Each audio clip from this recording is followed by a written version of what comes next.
Are you guys gonna ask a question or? Yes. Yeah, Okay. you can look at her. All right. Yes. Who are you and what do you do? My name is Jared, and I play guitar, write music, and make memes on the internet. I'm Austin Dickey. I do vocals and YouTube.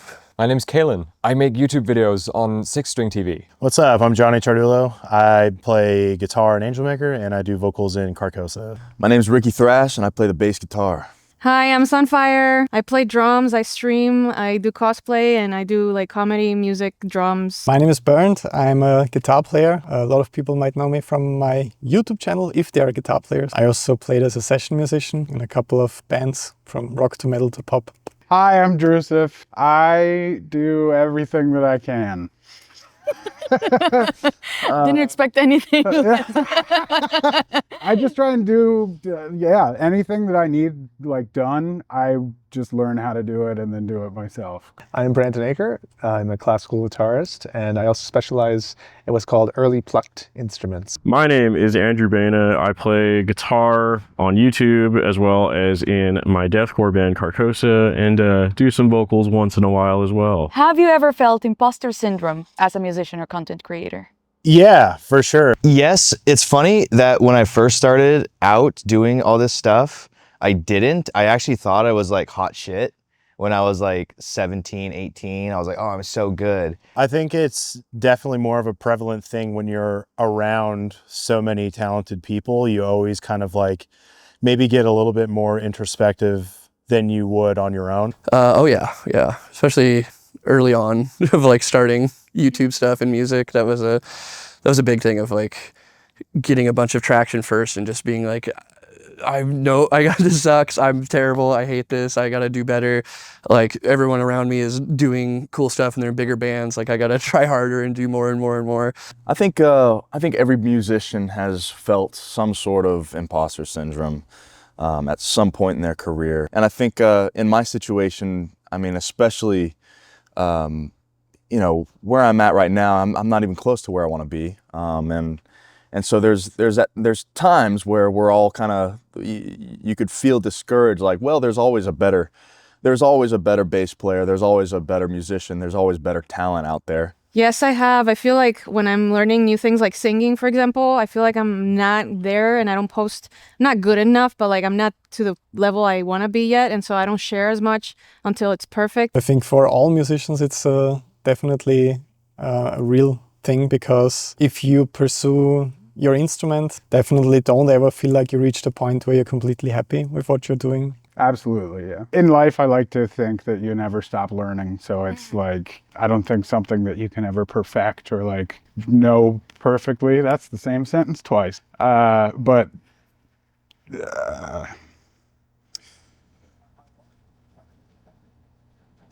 yeah, big time. Imposter syndrome almost kept me from being a YouTuber, and I think I almost didn't become a YouTuber because I thought, what do I have to share? There are people who do this better than me, people who know more than me, people who speak better than me, better players. So I'm not like one of these people who can, put videos out there. They would be bad. As a musician, I'm sure I would if I wrote music, because I know I'm no good at it, but that's kind of why I don't do it. And as a content creator, not really, because I'm very proud of my work, and I just kind of, like, I'm not going to say I'm the best at it, but I don't feel insecure about it.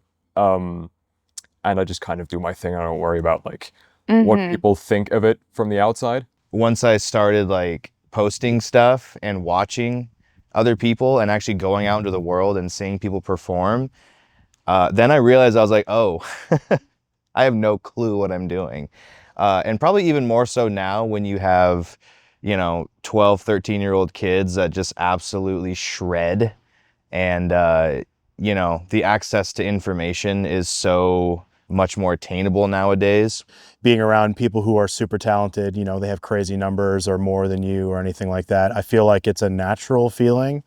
It's never really been something that I've been afflicted with that much, just because everybody has their own musical journey, and you kind of just have to respect that, and everyone's at different levels, and there's things that you're capable of doing that other people can't do, and vice versa. So I don't think that anybody is better than anyone at any point. So that kind of just gives it like an even playing field. So I've definitely felt it here and there, but it's pretty fleeting. I just like to create music and have fun with people that also do the same thing, you know? Yeah, that's a Yeah. great response.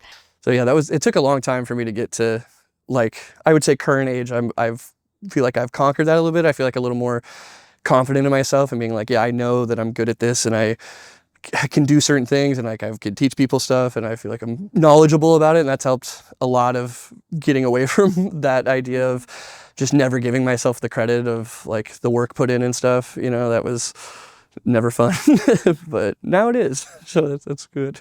That's awesome. That's great to hear. Thank you. Each individual on this planet has their own set of skills and talents, and each person is uniquely made and bringing something to the table that no one else can. So the way I work around that sort of feeling is to just realize where I came from, you know, where I started, where I had nothing, where I was just a nobody, and now I'm here at a mansion creating content for fun. And so it's like, you know, just baby steps along the way. It's you can't ever forget where you came from, and that's kind of what motivates me to keep moving forward. Some of us think that we're not that good enough yet, but then we got to stop thinking about that. It's just part of being an artist. We always self-doubt.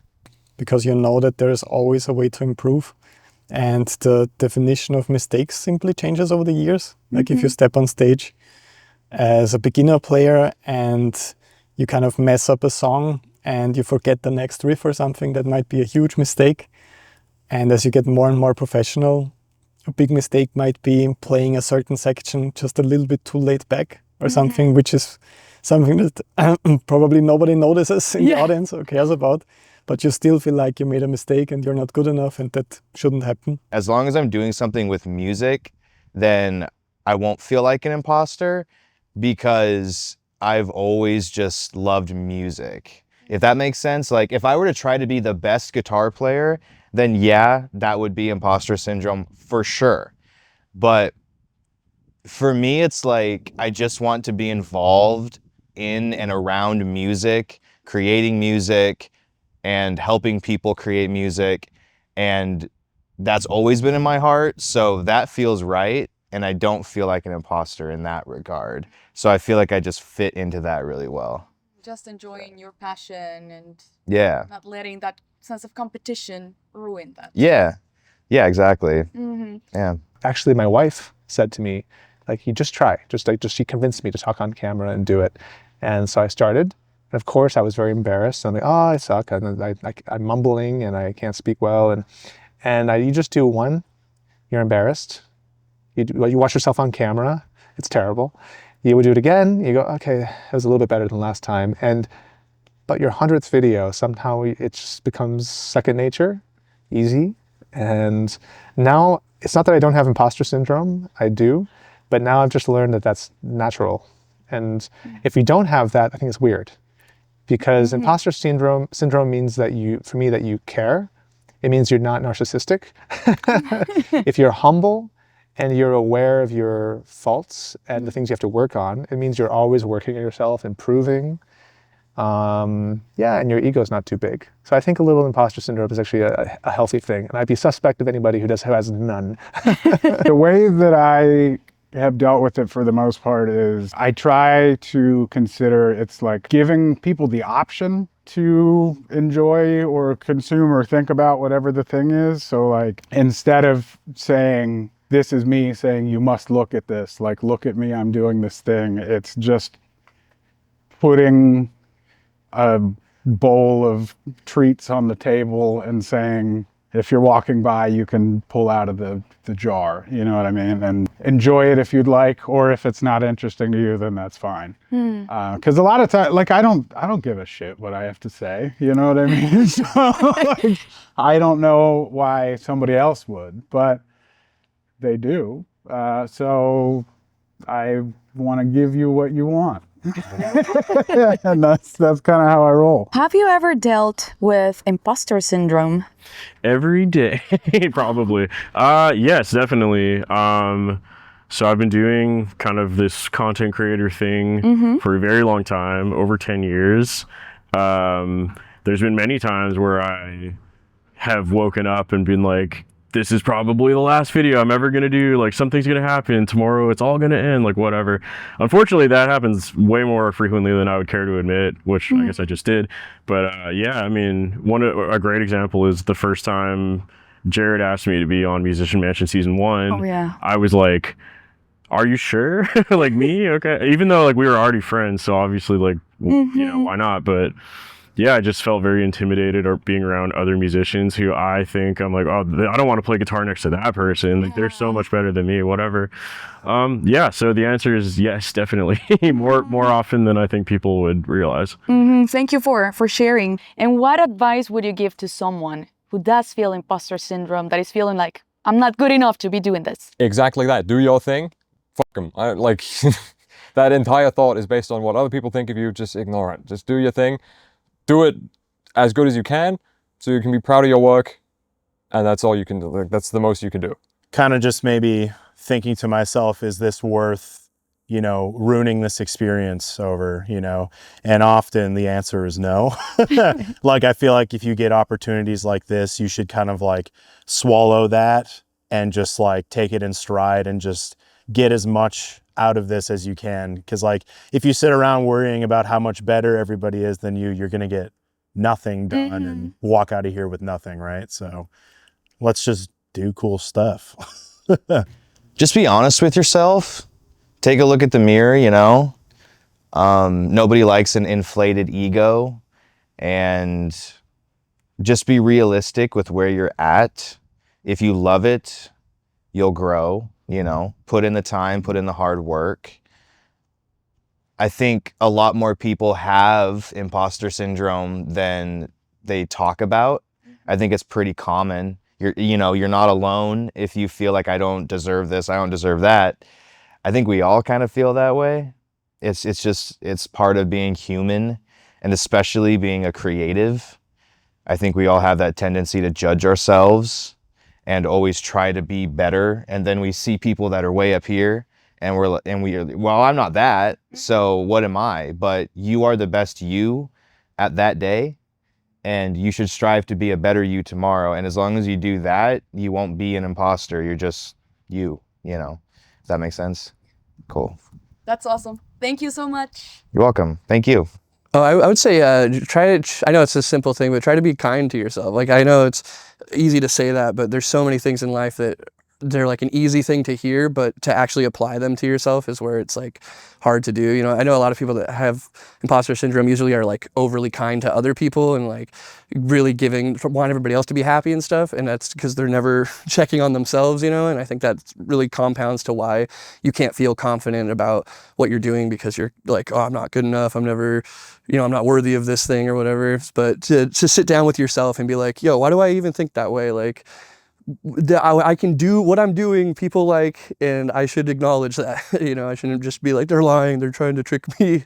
You know, so I think just, yeah, sitting down and being honest with yourself instead of, because asking people, you know, they're going to tell you like, oh no, you're great, you're this, whatever. But like, you can't trust it if you have that going on. You know, you'll deny the like love and trust of others if you feel that way about yourself. So I think just trying to be earnestly yourself to yourself is a great way to start helping that.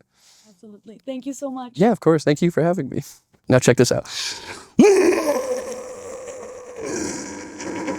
I think you just gotta keep realizing that this happens to everybody, and it's not something that can't be worked through, and it's just one of those things. You just got to believe in yourself, and that's, you know, no one else is going to hand it to you. You know, the world's not going to meet you halfway. You know, you have to go out and take it yourself, and so it's all about self-believing and really just working hard and being consistent. Because at the end of the day, if you're not consistent, you're not going to get places very, very quickly. So yeah, just stay at it, and whoever's working towards something, I wish you the best, and I know you can do it. I just say, I'm good, I'm enough. Like, I just tell things to myself, like positive affirmations, like I'm learning, like other people went through this, like very professional people already went through this part, and they got to get over this phase of life and just accepting who you are and kind of just letting it be a process and accepting the process. And it's all baby steps. So you just got to be nicer to yourself. Agree. Thank you. Yeah, no problem. I think the most important thing is to not say no to very interesting offers because you feel like you're not qualified enough. It could be dangerous advice if you get booked for a tour and you can't play the songs and then you show up and you completely fail. That's not what I mean. But it will often feel like when you get some kind of offer to do something, you will have that voice in your head telling you that you shouldn't because maybe it goes wrong. Maybe it's a mistake to do that. Maybe you're not good enough.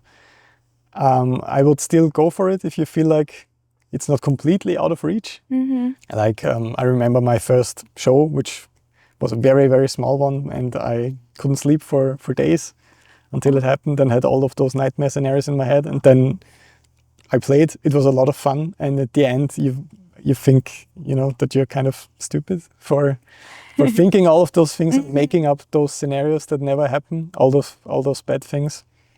So my main suggestion would be just doing it. Yes. And it won't be as bad as you think.